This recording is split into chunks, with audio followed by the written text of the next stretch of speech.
تشهد الحلقة 28 من مسلسل دروب المرجلة تصعيداً كبيراً في الأحداث، حيث تتقاطع التحركات القانونية مع الصراعات داخل الديرة، وتبدأ خيوط الحقيقة بالانكشاف تدريجياً. تبدأ الأحداث بعد تأكد شاهين من أن قمر وجراح محتجزان داخل منزل الشيخ رشاش، ورغم غضبه الشديد ورغبته في إنقاذهما بسرعة، يقرر عدم التهور والدخول في مواجهة مباشرة قد تعرض حياتهما للخطر.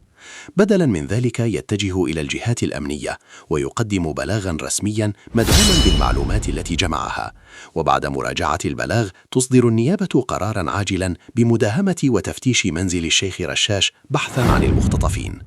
لكن قبل وصول قوة المداهمة يصل خبر الحملة إلى الشيخ رشاش عبر الفندم زاهر. يدرك رشاش خطورة الوضع فوراً، ويعلم أن بقاء المختطفين في المنزل سيكشف كل شيء، لذلك يتخذ قراراً سريعاً بإخلاء المكان. يأمر رجاله بنقل قمر وجراح إلى مخبأ آخر بعيداً عن الأنظار، ويتم إخراجهم قبل وصول الشرطة بلحظات.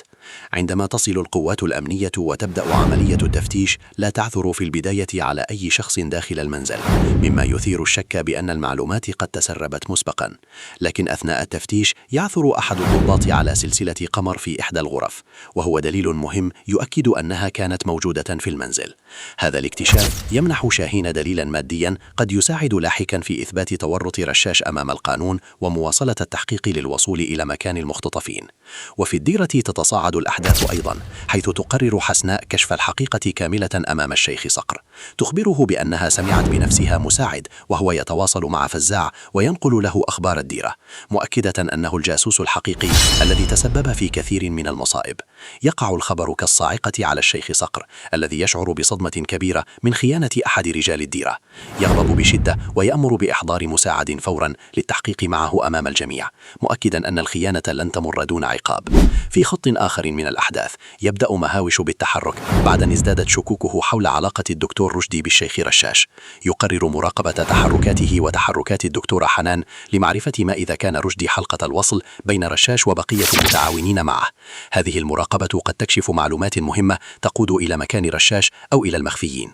تنتهي الحلقة وسط توتر كبير، حيث تتجه الأحداث نحو مواجهة حاسمة. شاهين يواصل جهوده القانونية للعثور على قمر وجراح، والشيخ صقر يستعد لمعاقبة الخيانة داخل الديرة، بينما يحاول مهاوش كشف العلاقة الخفية بين الدكتور رشدي ورشاش. كل هذه التطورات تمهد لحلقات قادمة مليئة بالمفاجآت والصدامات القوية.